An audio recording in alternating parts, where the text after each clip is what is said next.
Thank you very much for the update, Jenna. By now, the kids are running out of things to do, and the parents are running out of money for summer fun. Here was some entertainment that won't break the bank, and why planning for every kind of spending is essential. We got Jeffrey Schwartz joining us from Consolidated Credit. We'll talk about planning, but let's give some parents some ideas when it comes to inexpensive stuff that will keep the kids entertained. What's on your list?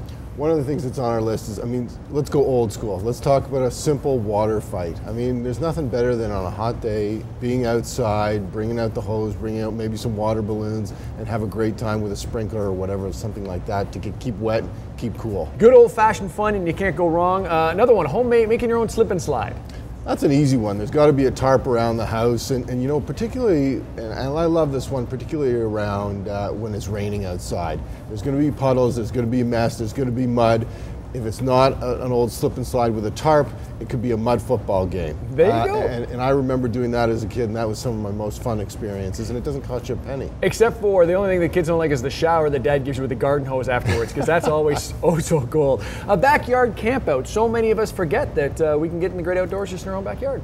And that's an excellent idea from the standpoint that, we don't have to be out there all night. If you've got a young one and they're having trouble getting to sleep, bring them in at 10:30. It's okay, but the experience leading up to that point, maybe there's a campfire, maybe there's s'mores. That's my favorite part. Not such a bad idea. Yeah, and part of the fun is getting things set up. Sitting out in the mosquitoes, maybe not that much fun. That's the time to go inside and enjoy the air conditioning. All right, treasure hunt. Set up that for the kids.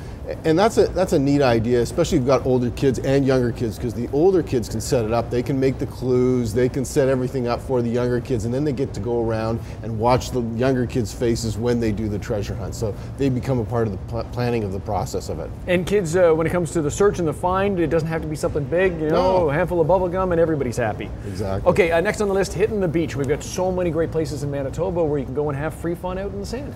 And we don't do enough of that. Sometimes we're just married to staying in our own neighborhood. Let's get out, let's explore what we have around us, and it's a good fun day of doing something a little bit different. Okay, taking them to the playground. We've got lots of stuff not only downtown, but in every neighborhood, and quite often parents drive right by them and forget. And so many times, especially the older kids, they're so good online. Why don't you make it a contest or some sort of adventure for them to find all these outdoor parks and then maybe tick them off on the list as they go through the summer. Rank them, find your favorite ones, and have a go at it. Yeah. The dollar store, great way to keep the little ones entertained and get them creative.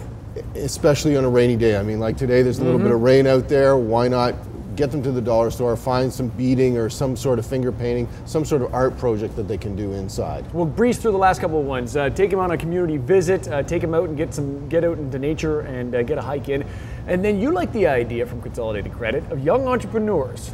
There's so many learnings in that one. Get them to start their own business young, whether it's a lemonade stand or whether it's cleaning up the yard or mowing the lawn for somebody else.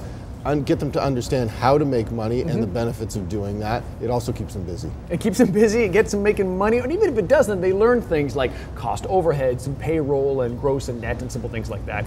Can I ask, I said at the beginning about making sure that we're planning for everything. Why is it essential for parents to plan for summer spending? We have so many huge expenses throughout the year, whether it's holiday shopping or back to school. We don't want unexpected expenses on things like summer entertainment for the kids. So it's so important that you plan ahead, make sure you have an understanding of what the kids are going to come up to you and ask for, and perhaps it doesn't become an unexpected expense and you don't dig yourself into a hole with that. Because that's where a lot of your clients get in trouble, is things they didn't anticipate. And something as simple as how to keep the kids entertained for the summer, you can plan ahead because you know it's going to happen. If you want some more tips and you want some help, hit breakfasttelevision.ca. You'll find all the links to Consolidated Credit. Going to take a break. Plenty still to come today on BT. I love the idea of muddy football.